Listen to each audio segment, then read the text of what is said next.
we should listen to arguments, but as far as to entertain certain ideas, like some Christians that entertain the JEPD theory by thinking that the documentary hypothesis, It's not confliction with the the Bible. documentary hypothesis Not really. It'll is just dispel the misconception that Moses wrote the Torah.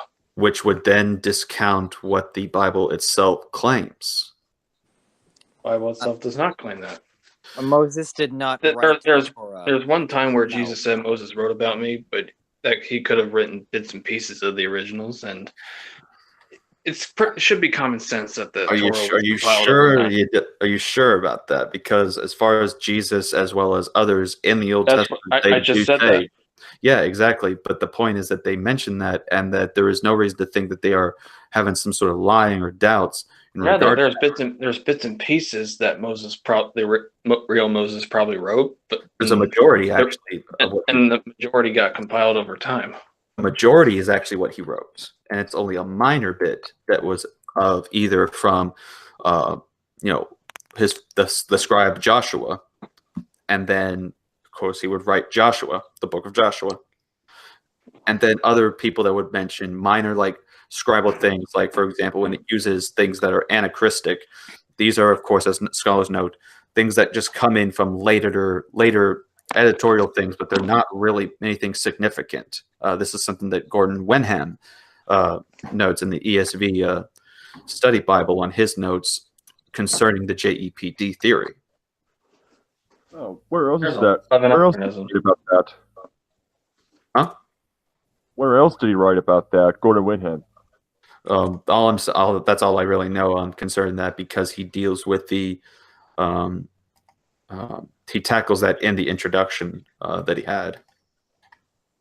But yeah, as far as the whole thing, even as Umberto Cassuto, who is a Italian Jewish scholar, notes that things like differences in language and all these other things, he says the following: we must not rely upon the differences in language in order to determine the origin of the sections, which we shall subsequently use to decide the linguistic characteristics of the sources, for in that case we shall indeed fall into the snare of reasoning in it. Don't you find it fishy that for that divinely inspired texts have to have an editorial process?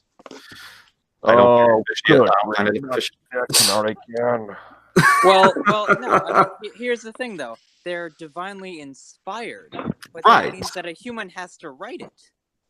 So yeah, of course, there's going to be some editorial, differences, between translations and whatnot. Yeah, of course. Yeah, and God is allowed to use these editorial changes for His will.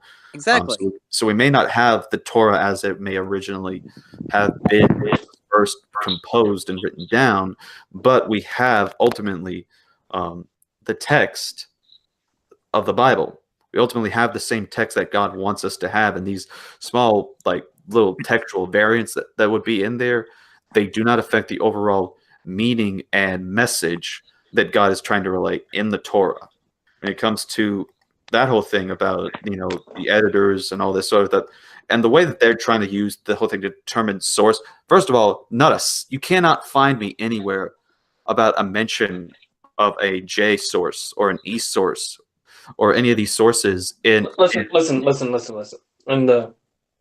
When the United Kingdom of Israel fell and they split into the northern kingdom of Israel and southern kingdom of Judah, wouldn't it stand to reason that they both had their own version of events of what happened in the past and then got stitched back together during the exile? No, because I don't start with that. I don't start with that presupposition. I believe that God has preserved himself within the people.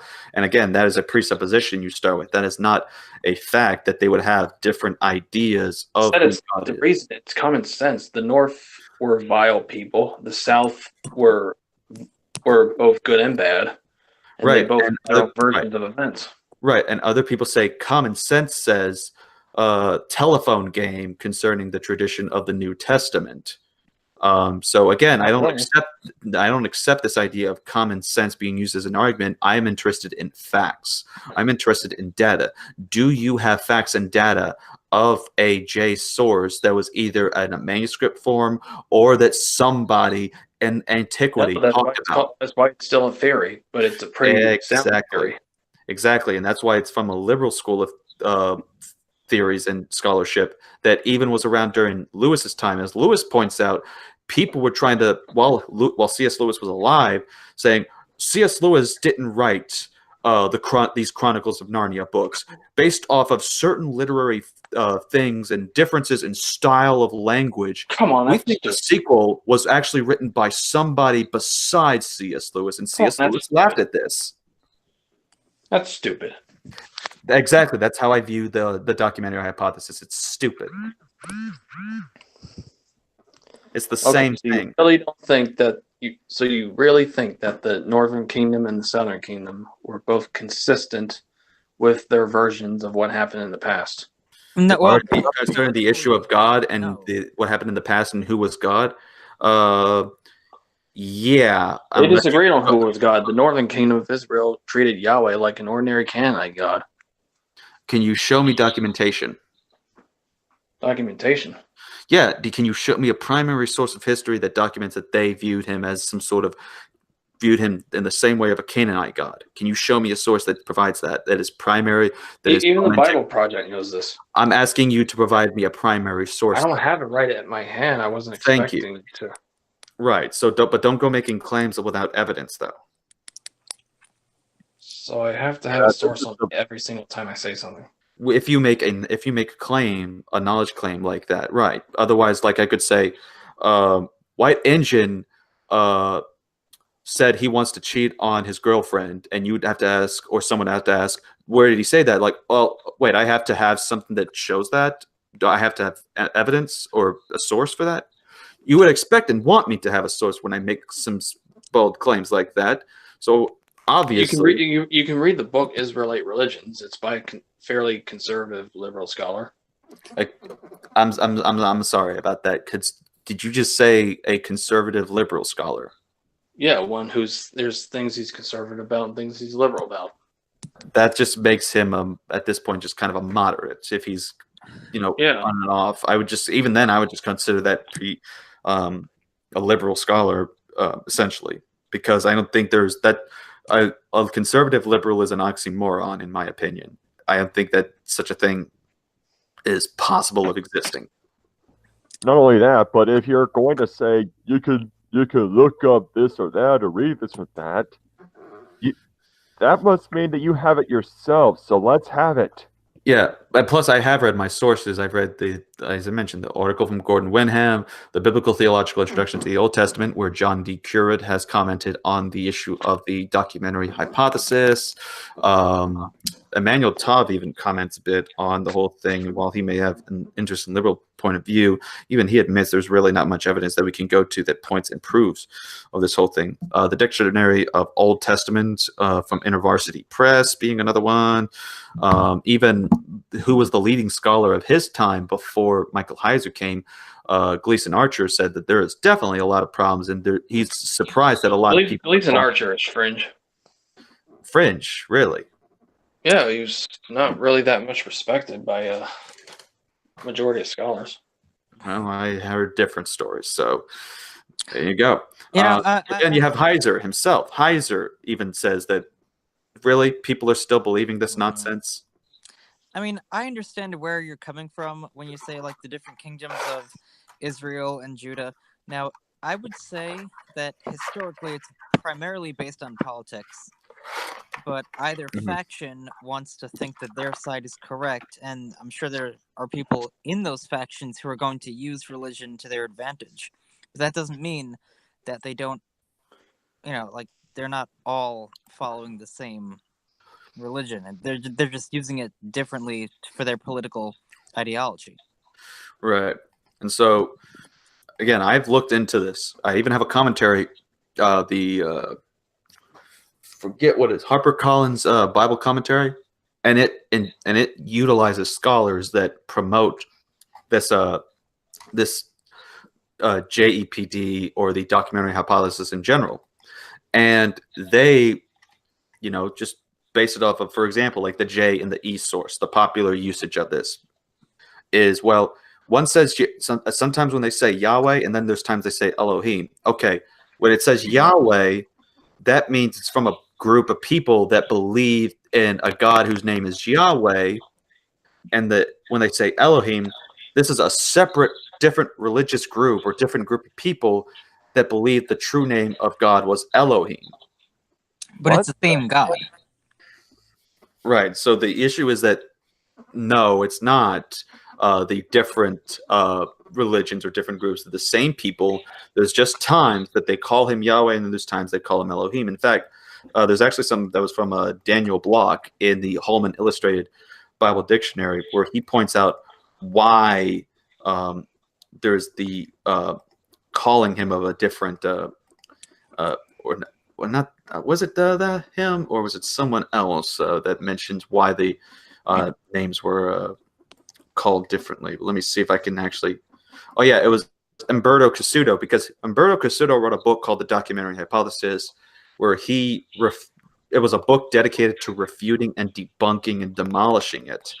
And unfortunately, so some people still cling to this crazy theory. He said in page 31, it selected the name Yahweh when the text reflects the Israelite conception of God, which is embodied in the portrayal of Yahweh and finds expression in the attributes traditionally ascribed to him by Israel, particularly in his ethical character.